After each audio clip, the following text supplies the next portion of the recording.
नेताजी सुभाष चंद्र बोस की 125वीं जयंती है। आज देश पराक्रम दिवस मना रहा है। इस मौके पर राष्ट्रपति रामनाथ कोविंद, प्रधानमंत्री नरेंद्र मोदी, सीएम गहलोत ने नेताजी को श्रद्धांजलि दी। प्रधानमंत्री आज इंडिया गेट पर उनकी होलोग्राम प्रतिमा का भी लोकार्पण करेंगे। इसके साथ ही प्रधानमंत्री मोदी व्यक्तियों और संस्थानों को आपदा प्रबंधन में योगदान के सम्मान में नेताजी सुभाष चंद्र बोस आपदा प्रबंधन पुरस्कार प्रदान करेंगे।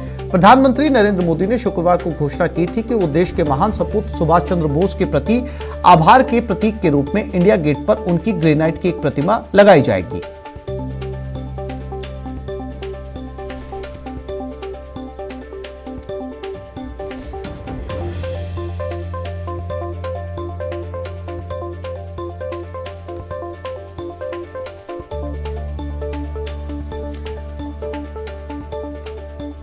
तो सुभाष चंद्र बोस की 125वीं जयंती है और नेताजी को पीएम ने श्रद्धांजलि दी है। प्रधानमंत्री मोदी व्यक्तियों और संस्थानों को आपदा प्रबंधन में योगदान के सम्मान में नेताजी सुभाष चंद्र बोस आपदा प्रबंधन पुरस्कार प्रदान करेंगे। प्रधानमंत्री नरेंद्र मोदी ने शुक्रवार को घोषणा की थी कि देश के महान सपूत बोस के प्रति आभार के प्रतीक के रूप में इंडिया गेट पर उनकी ग्रेनाइट की एक प्रतिमा लगाई जाएगी। राष्ट्रपति रामनाथ कोविंद ने भी ट्वीट किया है, नेताजी सुभाष चंद्र बोस की 125वीं जयंती पर भारत कृतज्ञता पूर्वक श्रद्धांजलि देता है। स्वतंत्र भारत के विचार के प्रति अपनी प्रतिबद्धता दिखाने के लिए उन्होंने आजाद हिंद के गठन जैसे साहसी कदम उठाए हैं। ये उन्हें राष्ट्रीय प्रतीक बनाते हैं। उनके आदर्श और बलिदान हर भारतीय को हमेशा प्रेरित करते रहेंगे।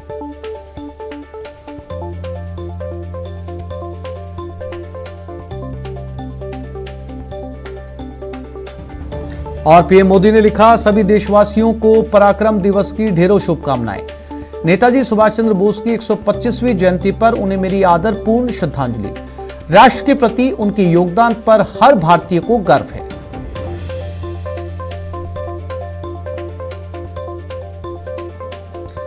और सीएम अशोक गहलोत ने भी ट्वीट किया, नेताजी सुभाष चंद्र बोस की जयंती पर विनम्र श्रद्धांजलि। उनका पूरा जीवन भारत की स्वतंत्रता दिवस के लिए समर्पित था।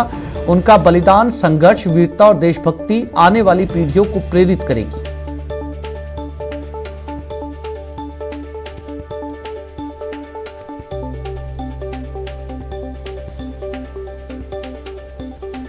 आज नेताजी सुभाष चंद्र बोस की 125वीं जयंती है। इस खास मौके पर हम आपकी मुलाकात नेताजी की आजाद हिंद फौज के एक सिपाही से करवाते हैं। तो चलिए झुंझुनू के 104 साल के आजादी के दीवाने की जुबानी नेताजी की कहानी सुनिए। ज्वाला जज्बात वतन परस्ती नयू बया होगी, कर मुकाम हासिल पहले हिंद सलाम होगी। कंठ से बोल बमुश्किल फूट पा रहे हैं, चंद पलों के बाद ही जुबान लड़खड़ा जाती है। लेकिन सवाल पूछिए तो जवाब देने का अंदाज विस्मित कर देता है, सामने वाले को हैरत से भर देता है। जी हाँ, इनके लिए मुल्क की आज़ादी की लड़ाई जैसे कल की ही बात है, तभी हर चीज हर्फ ब हर्फ याद है। जर्मनी मिले आगे तो देश ने आजाद कराना है 3 साल।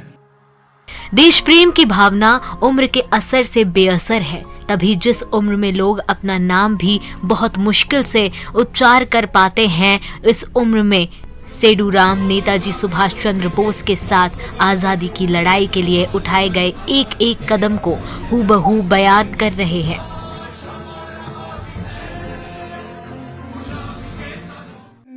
देश ने आजाद कराना है और क्या है?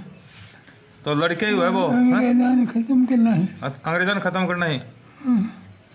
परेड करता और क्या करता। झुंझुनू के बुड़ाना गांव के सेडूराम 104 साल से अधिक के हो चले हैं। जब वे 21 साल के थे तब आजादी के आंदोलन में कूद पड़े थे।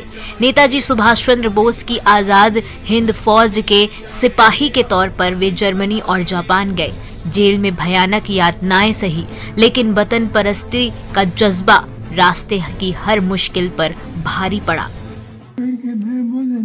जापान में जर्मनी आया, जापान में छोड़ गया और जनता ही अब खेलेगी। हवाई जहाज में कैद करके लेगा। एक वक्त ऐसा भी आया जब सेडूराम के परिजनों ने इनके जिंदा रहने की उम्मीद छोड़ दी थी।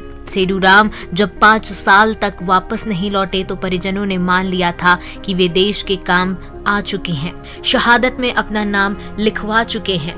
पर तभी एक चमत्कार हुआ। परिजनों को सेडूराम के जिंदा रहने की जानकारी मिली। रेल में बैठकर सेडूराम रतन शहर के स्टेशन आए तो न केवल परिजन बल्कि पूरा इलाका अपने इस सपूत का स्वागत करने पहुंचा था। उन क्षणों के गौरव की चमक आज भी सेडूराम के परिजनों की आंखों में देखी जा सकती है। ये उरम फौज में भर्ती होएगा, आज़ादी में फौज में समाचार कोई हो को नहीं। घर का ये देखा भाई शायद कड़े जेल में होगा या मर गया, सेकंड वर्ल्ड वार चल रहे हो जाए, केवल शहीद भी हो जाए, कोई सूचना तो ही को नहीं। फिर उरा जब आया हा अपने बहादुरगढ़ जी के बाद में घर सूचना लगी कि या तो बेरो पड़ गया हमें जिंदा तो है। फिर पहले अपने स्टेशन बगड़ लागे करो, रतन शहर लागे कर, तो ट्रेन में ही आया, गाँव का लेने गया, वहाँ का बढ़िया स्वागत करी। भारत का स्वाधीनता संघर्ष किताबों में पढ़ना और बात है और उन ऐतिहासिक क्षणों के साक्षात करना और बात है। सेडूराम की झुर्रियों में दशकों के दास्तान है, इन आवाज़ों में सालों का सफ़र है। सेडूराम आज़ादी की लड़ाई को फील करवा देते हैं, देश प्रेम का ऐसा जज्बा जगा देते हैं कि पूछिए मत। दादाजी बचपन से मतलब मैं जब से समझदार हुआ तब ही आज़ादी का किस्सा सुना। दादाजी मतलब बताता है कि बैठ सारो परिवार बैठ के सुनते दादाजी कि दादाजी कहीं देश आज़ाद हो, फिर कहीं कितनों मतलब देश स्ट्रगल करेड़ो है आज़ादी के लिए, सुभाष चंद्र बोस के साथ गएड़ा ही, और फिर मतलब और आगे मतलब जीवन में आगे प्रेरित भी करो दादाजी की पढ़ो लिखो।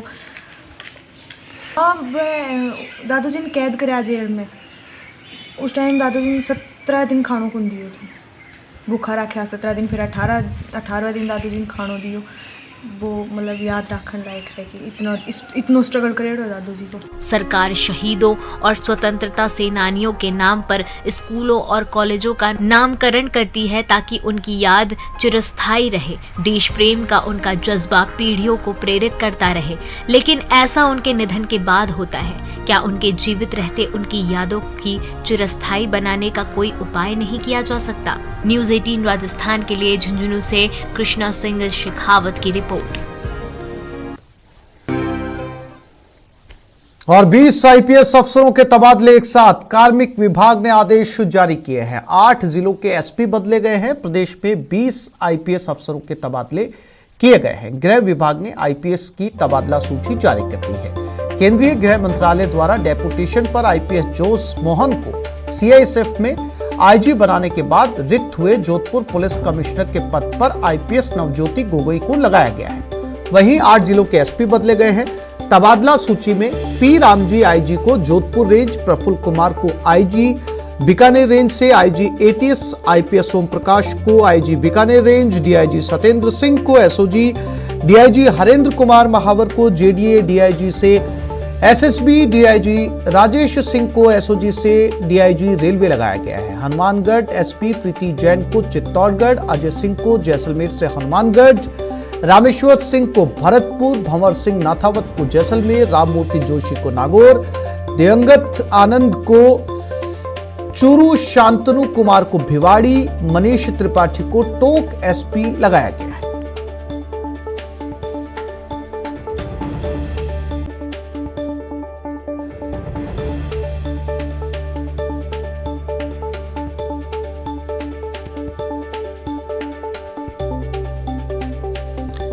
और अजमेर में वीकेंड कर्फ्यू की पालना की जा रही है। शनिवार रात 11 बजे से सोमवार सुबह 5 बजे तक लागू इस वीकेंड कर्फ्यू में आवश्यक सेवाओं को छोड़कर सब कुछ बंद है। अजमेर में प्रमुख बाजारों के साथ साथ धार्मिक स्थल भी बंद है। इस दौरान मेडिकल सेवाओं, पेट्रोल पंप, फल फ्रूट की दुकान और डेयरी बूथ को छूट दी गई है। बेवजह घर से निकलने वालों के खिलाफ पुलिस सख्ती भी बरत रही है। अजमेर से वीकेंड कर्फ्यू का जायजा लिया हमारे संवाददाता अभिजीत दवे ने।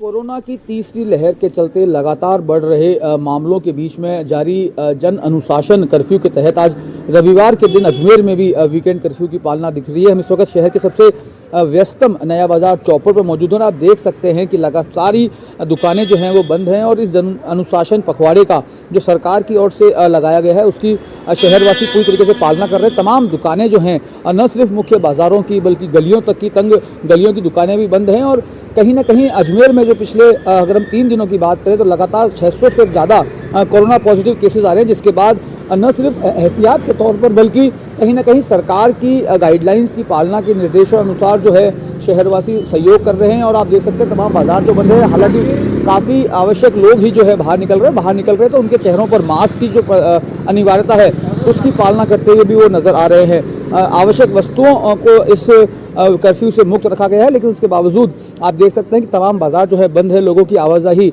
ना के बराबर है। तमाम पॉइंट्स जो है वहाँ पर पुलिस मुस्तैद है और लोग अगर घर से बाहर निकल भी रहे हैं तो उनके चेहरे पर मास्क है। हम कुछ लोगों से बात करने की कोशिश करेंगे कि किस तरीके से इस वीकेंड कर्फ्यू की वो पालना कर रहे हैं घरों से बाहर निकलकर। आप जानना चाहेंगे आज वीकेंड कर्फ्यू है, आपको लग रहा है कि बहुत ज़रूरी चीज़ है बढ़ते मामले में? बहुत ही ज़रूरी है और इसी से जो ये बार बार वायरस आ रहा है उसका अपना एक चक्र टूटेगा, इसलिए इम्पोर्टेंट है कि घर पे रहना चाहिए। वैक्सीनेशन की ड्राइव भी चल रही है। हाँ बिल्कुल सर, सब चीज़ कंपलसरी होनी चाहिए, जब भी जाके एक स्वच्छ अपना अजमेर और स्वच्छ भारत बनेगा और साथ में इस महामारी से दूर होंगे।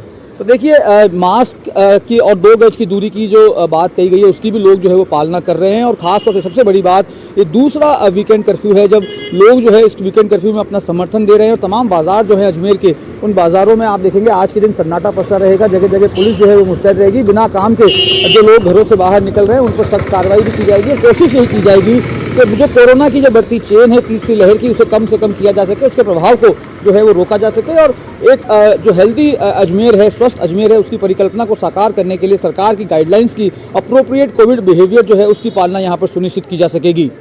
सहयोगी नितिन के साथ अभिजीत दवे, न्यूज़ 18 अजमेर। कोटा में कोरोना के बढ़ते संक्रमण को देखते हुए ऑटो चालकों के लिए ऑड इवन फॉर्मूला लागू किया गया है, लेकिन ऑटो चालक में इसको लेकर खासा गुस्सा है। ऑटो चालकों का कहना है कि इस फॉर्मूले से उनको आर्थिक परेशानियों का सामना करना पड़ेगा, इसलिए पिछले रविवार को इस फॉर्मूले की पालना नहीं हो पाई।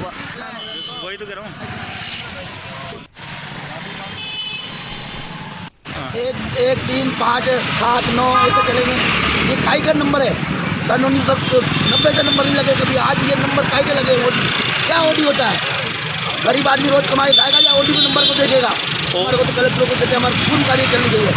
इमरजेंसी कोटा है, किसी का हार्ट अटैक हो जाता है, किसी को बीमार हो जाता है, कोई एक्सीडेंट हो जाता है, उसका जिम्मेदार कौन है?